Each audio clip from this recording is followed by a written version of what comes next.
Assalomu alaykum, aziz pensionerlar, nafaq oluvchilar va ota-onasining buyisi yoki bobosining pensiya ishlariga mas'ul bo'lib yurgan farzandlar.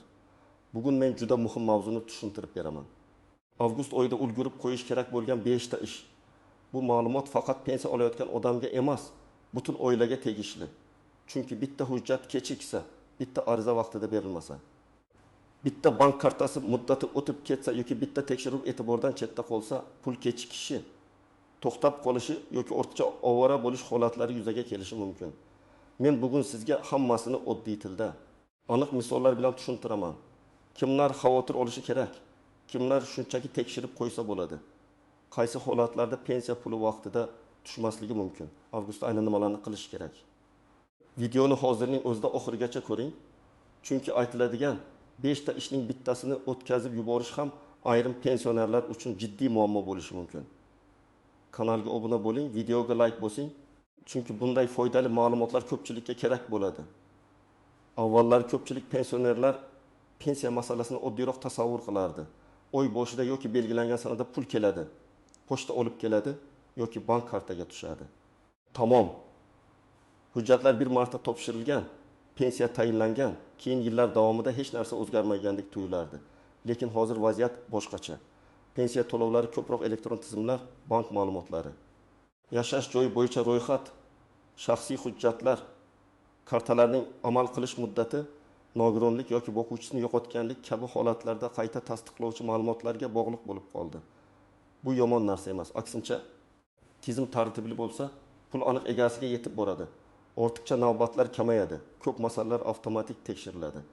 Ammo shu bilan birga mas'uliyat ham oshadi. Masalan, pasport yoki ID karta almashtirilgan bo'lsa-yu, bankdagi ma'lumotlar eski bo'lib qolsa, pul tushishida muammo bo'lishi mumkin. Bank kartaning muddati avgustda tugasa, sentabrda pul kelganda karta ishlamasligi mumkin. Nogironlik guruhi bo'yicha pensiya olayotgan odamning tibbiy xulosa muddati tugasa, to'lov vaqtincha to'xtashi ehtimoli bor. Chetga ketgan, manzilini o'zgartirgan, yangi telefon raqami olgan yoki ismi, familiyasi, hujjatlarda turlicha yozilgan odamlar ham tekshirishi shart. Avgust oyining muhimligi shundaki, yoz oxiri ko'p tashkilotlarda ishlar yig'ilib qoladigan davr. Odamlar ta'tildan qaytadi. Sentabrga tayyorgarlik boshlanadi. Banklarda ham, davlat xizmatlarida ham murojaatlar ko'payishi mumkin. Agar siz biror kamchilikni avgust oxirigacha to'g'rilab qo'ysangiz, keyingi oylarda pensiya puli bo'yicha asabiylashmaysiz.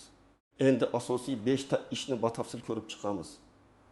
Avgustda birinchi qilinadigan ish pensiya tushadigan bank kartasi, hisob raqami yoki pochta orqali olish tartibini tekshirish. Men ko'p ko'rgan holat. Pensioner, mening pulim har oy tushadi, karta ishlayapti deb yuradi. Lekin kartaning amal qilish muddati yaqinlashib qolganini bilmaydi. Karta yuzasida odatda oy va yil yozilgan bo'ladi. Masalan, 24 deb yozilgan bo'lsa, karta 2024 yil avgust oyigacha amal qiladi. Ayrim banklarda oyning oxirigacha ishlaydi. Ayrim amaliyotlarda esa oldindan almashtirish tavsiya qilinadi. Agar siz buni sentabrda bilsangiz, pensiya tushgan bo'lsa ham, uni yechishda yoki ishlatishda muammo chiqishi mumkin. Oddiy misol keltiraman. Ahmad ota 1 million 200 ming so'm pensiya oladi. Kartasining muddati avgustda tugaydi. U bunga e'tibor bermaydi. Sentabrda doriga pul kerak bo'ladi. Bankomatga boradi. Karta ishlamaydi. Banka borsa, navbat, yangi karta chiqarish, shaxsni tasdiqlash, ba'zan bir necha kun kutish kerak bo'ladi. Natijada odam o'z puliga vaqtida yeta olmaydi. Agar Ahmad ota avgust boshida banka borib kartani almashtirganda muammo bo'lmas edi. Yana bir misol, pensionerning kartasi o'z nomida emas. Farzandi yoki qarindosh kartasiga o'tkazish bo'yicha eski tartibda muammoli holat bo'lishi mumkin. Pensiya odatda pensionerning o'z nomidagi hisobga tushishi kerak. Agar hujjatlarda nomuvofiqlik bo'lsa, bank yoki pensiya organi qo'shimcha tekshiruv so'rashi mumkin. Shuning uchun pensiya tushadigan hisob aynan sizning ismingizga ochilganmi? Telefon raqami sizniki yoki ishonchli yaqin insonnikimi? SMS xabar keladimi? Karta bloqlanmaganmi? Bularni tekshirish kerak.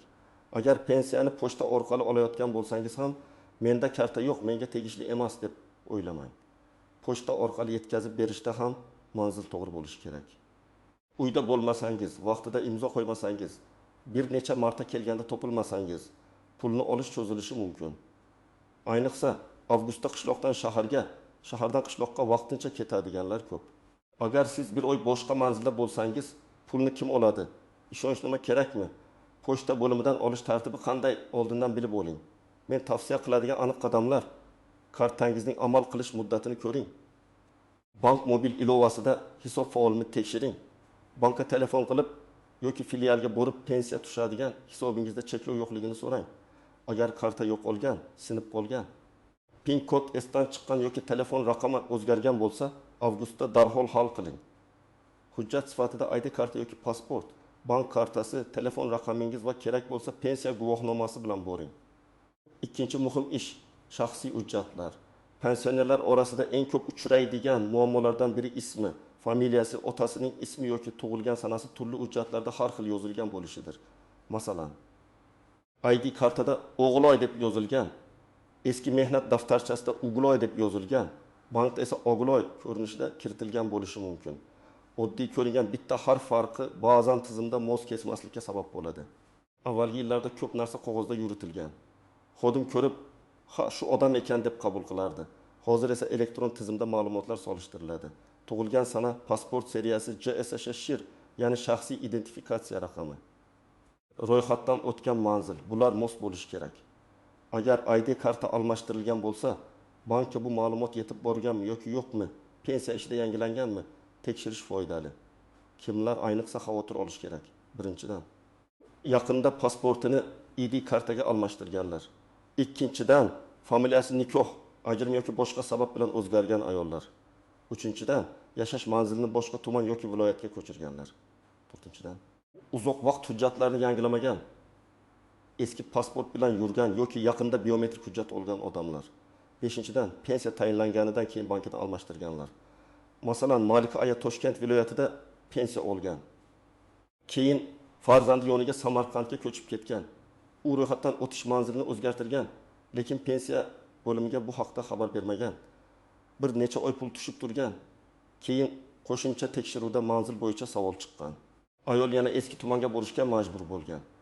Agar u avgustda yaqindagi pensiya jamg'armasi bo'limiga yoki davlat xizmatlari markaziga borib ma'lumotlarni to'g'rilaganida vaqt ham, yo'l xarajati ham tejalardi.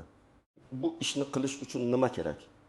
ID karta yoki pasport, pensiya guvohnomasi bo'lsa, bank rekvizitlari, yashash manzili o'zgargan bo'lsa, ro'yxatdan o'tganlik ma'lumoti, familiya o'zgargan bo'lsa, nikoh yoki ajrim haqidagi hujjat. Siz borgan joyda mening pensiya ishimdagi shaxsiy ma'lumotlarim hozirgi ID kartam bilan mosligini tekshirib bering deb aytasiz. Agar bankka borsangiz, mening shaxsiy ma'lumotlarim yangilanganmi? Pensiya tushadigan hisobimda pasport ma'lumotlari to'g'rimi deb so'raysiz. Uchinchi ish, sizga tegishli bo'lishi mumkin bo'lgan qo'shimcha to'lovlar, ustamalar va imtiyozlarni tekshirish. Ko'p pensionerlar faqat asosiy pensiyasini oladi, lekin ayrim holatlarda qo'shimcha ustama, kompensatsiya yoki imtiyozga haqli bo'lishi mumkinligini bilmaydi. Men bu yerda hammaga bir xil pul beriladi demayapman. Har bir to'lovning o'z sharti bor.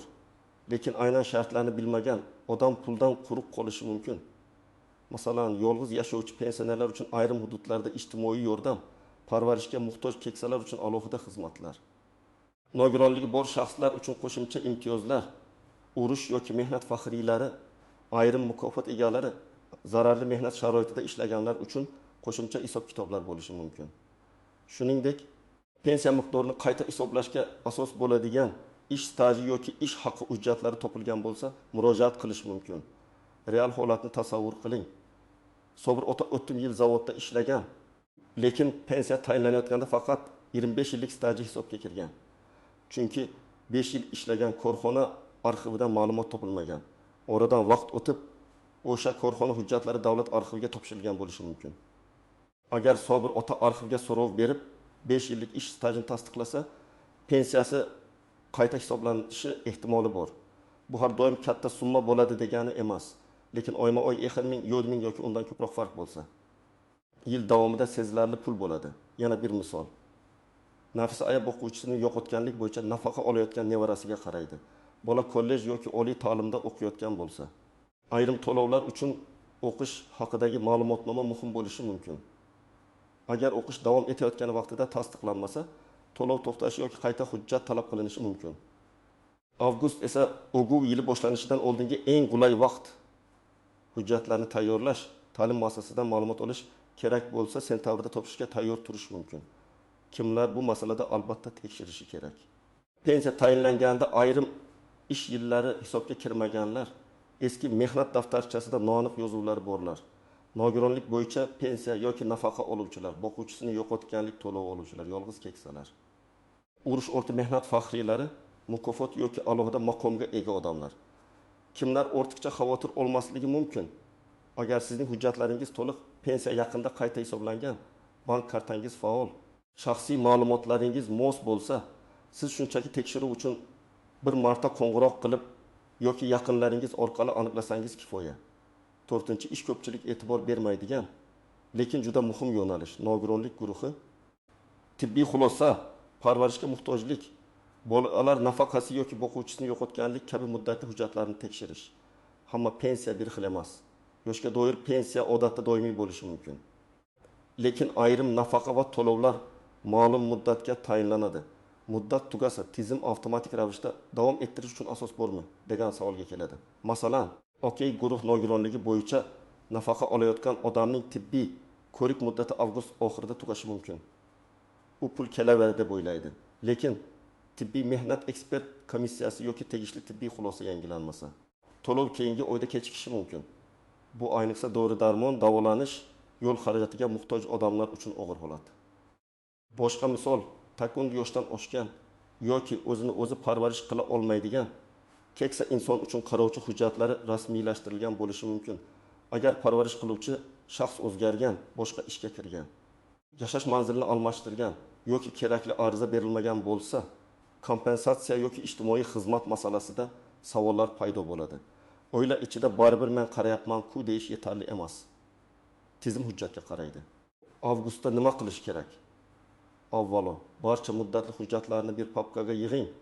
Nogironlik ma'lumotnomasi, tibbiy xulosalar, dori-darmon bo'yicha tavsiyalar, parvarish bo'yicha ariza yoki qarorlar. Boquvchisini yo'qotganlik to'lovi bo'lsa, tug'ilganlik guvohnomasi, o'qish haqidagi ma'lumotnoma, vasiylik yoki homiylik hujjatlari. Har bir hujjatning sanasiga qarang. Qachon berilgan, qachongacha amal qiladi, keyingi ko'rik qachon, qayta topshirish kerakmi? Agar sana yaqinlashgan bo'lsa, poliklinikaga boring, oilaviy shifokor bilan gaplashing, kerakli yo'llanmalarni oling. Hamma ishni oxirgi haftaga qoldirmang.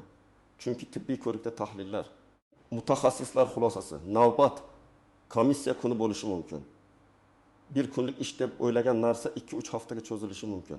Ayniqsa avgustda shifokorlar ta'tilda bo'lishi, navbatlar o'zgarishi ehtimoli bor. 5-ish juda nozik, lekin aytmasam bo'lmaydi. Bank hisobingizda blok, qarzdorlik, ijro hujjati yoki majburiy ushlab qolishlar bor yo'qligini tekshirish, pensionerlarning ham kommunal qarzi, kredit kafilligi, aliment, sud qarori, jarima yoki boshqa majburiy to'lovlar bo'yicha muammolari bo'lishi mumkin. Ba'zan odam o'zi bilmagan holda kimgadir kafil bo'lgan, qarz vaqtida yopilmagan, sud qarori chiqqan yoki ijro ish ochilgan bo'ladi. Men shuni aniq aytaman. Pensiya odamning yashashi uchun muhim mablag'. Qonunchilikda ayrim to'lovlar bo'yicha cheklovlar va ushlab qolish tartiblari mavjud. Lekin amaliyotda bank hisobiga taqiq qo'yilishi, karta ishlamay qolishi, pulning bir qismi ushlab qolinishi kabi holatlar odamni juda qiynaydi.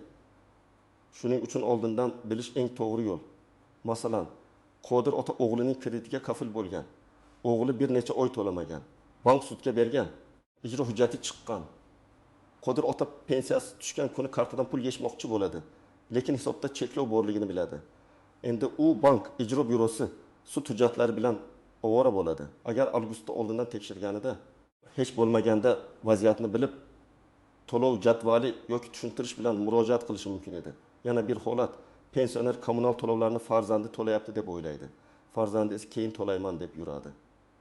Qarzdorlik yig'ilib ogohlantirish keladi. Bu to'g'ridan to'g'ri pensiyani to'xtatadi demayman, lekin moliyaviy bosimni oshiradi. Ayniqsa qishda kommunal xarajatlar ko'payadi. Avgustda qarzlarni tekshirib, kichik bo'lib yopib borish keyin ancha yengillik beradi.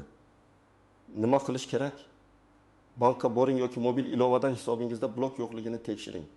Majburiy ijro bo'yicha qarzingiz bor yo'qligini rasmiy manbalar orqali aniqlang. Kommunal xizmatlar bo'yicha shaxsiy hisob raqamlaringizni tekshiring. Elektr, gaz, suv, chiqindi, issiqlik. Agar qarz bo'lsa, darhol vahimaga tushmang, lekin e'tiborsiz ham qoldirmang. Tashkilotga borib qarz miqdorini aniqlang. Noto'g'ri hisoblangan bo'lsa e'tiroz yozing. Haqiqiy qarz bo'lsa to'lov rejasini tuzing. Endi istisnolar va ko'pchilik bilmaydigan nozik jihatlar haqida gaplashamiz. Birinchisi, hamma muammo ham pensiya bo'limidan chiqmaydi. Ko'pincha odam pensiya kechiksa, darhol pensiya jamg'armasi bermayapti deb o'ylaydi. Aslida sabab bank kartasida, pasport ma'lumotida, tibbiy hujjatda, ijro taqiqida yoki pochta yetkazib berish jadvalda bo'lishi mumkin. Shuning uchun muammoni aniqlashda bosqichma-bosqich yurish kerak. Ikkinchi nuanji, pul tushgan sana bilan siz uni qo'lga olgan sana har doim bir xil bo'lmasligi mumkin. Bankka tushgan mablag' karta orqali darhol ko'rinishi mumkin. Pochta orqali esa yetkazish grafiki bo'ladi. Qishloq joylarda pochtachi ma'lum kunda keladi. Agar siz o'sha kuni uyda bo'lmasangiz, keyingi kelishigacha kutishingiz mumkin. Shuning uchun qo'shnim oldi. Men olmadim degan holatda avval to'lov usulingiz va jadvalingizni tekshiring. Uchinchi nuanji, ishonchnoma. Agar pensioner o'zi borib pul ola olmasa, farzandi yoki qarindoshi yordam berishi mumkin, lekin buni og'zaki kelishuv bilan emas. Qonuniy tartibda qilish kerak bo'ladi. Notarial ishonchnoma, bankdagi vakillik tartibi yoki pochta orqali olish qoidalari mavjud. Ishonchnomaning muddati tugagan bo'lsa, pulni olishda muammo chiqadi. Avgustda ishonchnoma sanasini ham tekshirib qo'ying. 4-nuanji, chet elga chiqish yoki uzoq muddat boshqa joyda bo'lish. Agar pensioner bir necha oyga boshqa davlatga yoki boshqa viloyatga ketayotgan bo'lsa, pensiya olish tartibini oldindan aniqlash kerak. Kartada pul tushaverishi mumkin, lekin karta muddati tugasa, telefon raqam ishlamasa, SMS kod kelmasa, bank ilovasiga kira olmasa, chet elda turib muammoni hal qilish qiyin bo'ladi. Shuning uchun safardan oldin karta, telefon raqam, ishonchli vakil va hujjatlarni tartibga keltirish zarur. 5-nuanji, firibgarlardan ehtiyot bo'ling. Pensiyangiz oshadi. Kartangizga pul tushirib beramiz, kodni ayting. Pasport rasmini yuboring degan qo'ng'iroqlarga ishonmang. Hech qachon SMS kod, karta pin kodi, bank ilovasi paroli yoki kartaning orqa tarafidagi raqamlarni aytmang. Davlat organlari va bank xodimlari sizdan pin kod so'ramaydi. Pensionerlar ishonuvchan bo'lgani uchun firibgarlar ko'p hollarda aynan keksalarni nishonga oladi. Agar shubhali qo'ng'iroq bo'lsa, telefonni qo'ying va o'zingiz bankning rasmiy raqamiga qo'ng'iroq qiling. Endi men sizga aniq reja beraman. Birinchi qadam, uyda pensiya papkasini tayyorlang. Ichiga ID karta yoki pasport nusxasi, pensiya guvohnomasi, bank kartasi ma'lumotlari, mehnat daftarchasi nusxasi, tibbiy hujjatlar, nogironlik ma'lumotnomasi, ishonchnoma, kommunal hisob raqamlari, arxivdan olingan ma'lumotlar bo'lsa, hammasini joylang. Hujjatlar tarqoq bo'lsa, muammo chiqqan odam nima qayerda ekanini topolmay qiynaladi. Ikkinchi qadam, bankni tekshiring. Bankka borib yoki telefon orqali pensiya to'shadigan hisobim faolmi? Karta muddati qachon tugaydi? Hisobimda blok yoki cheklov yo'qmi? Telefon raqamim to'g'rimi deb so'rang. Agar karta avgust, sentabr yoki oktyabrda tugasa, oldindan almashtirib qo'ying. Yangi kartani olgandan keyin pensiya tushadigan hisob o'zgarmaydimi yoki yangi rekvizit berish kerakmi? Shuni aniq bilib oling. 3-qadam. Pensiya jamg'armasi bo'limi yoki davlat xizmatlari markazi orqali ma'lumotlaringizni tekshiring. Mening pensiya ishimdagi pasport ma'lumotlarim, yashash manzilim, bank rekvizitim va to'lov turim to'g'rimi deb so'rang. Agar sizga qo'shimcha staj, qayta hisoblash, ustama yoki imtiyoz tegishli deb o'ylasangiz, qayta hisoblash uchun qanday hujjat kerak deb yozma yoki rasmiy tushuntirish oling. 4-qadam, tibbiy va muddatli hujjatlarni tekshiring. Nogironlik, parvarish, o'quvchisini yo'qotganlik, o'qish ma'lumotnomasi kabi hujjatlarda sana bo'ladi. Sana yaqinlashgan bo'lsa, poliklinika, ta'lim muassasasi yoki tegishli tashkilotga boring. Menga to'lov to'xtab qolmasligi uchun qaysi hujjatni qachon topshirishim kerak deb aniq so'rang. Og'zaki gap bilan cheklanmay, kerak bo'lsa ro'yxat yozib oling. 5-qadam, qarzdorlik va xavfsizlikni tekshiring.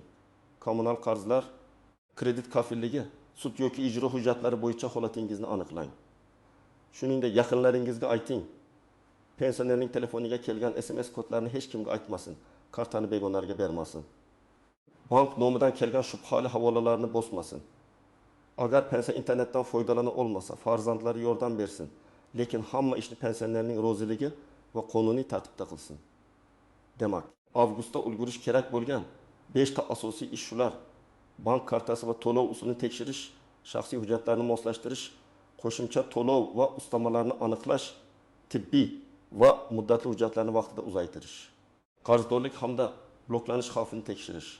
Bu ishlar murakkab ko'rinishi mumkin, lekin har birini bir kunda emas, bosqichma-bosqich qilsangiz, pensiya puli kechikishi yoki to'xtab qolishi xavfini ancha kamaytirasiz. Men sizga ekspert sifatida eng muhim maslahatni beraman. Muammo chiqqandan keyin yugurgandan ko'ra, avgustda oldindan tekshirgan 1000 marta yaxshi. Ayniqsa keksalar, nogironligi bor insonlar. Yolg'iz pensionerlar va hujjatlarda o'zgarish bo'lganlar buni e'tiborsiz qoldirmasin. Sizda pensiya puli kechikkan, karta ishlamagan yoki hujjat sabab to'lov to'xtagan holat bo'lganmi? Izohlarda yozib qoldiring. Boshqalar ham sizning tajribangizdan foyda oladi. Videoga like bosing, kanalga obuna bo'ling va bu ma'lumotni ota-onangiz, bu bobongiz yoki pensiya oladigan tanishlaringizga yuboring. Oqartirilgan hujjat, tekshirilgan karta va vaqtida berilgan ariza pensionerning xotirjamligi uchun eng kerakli himoyadir.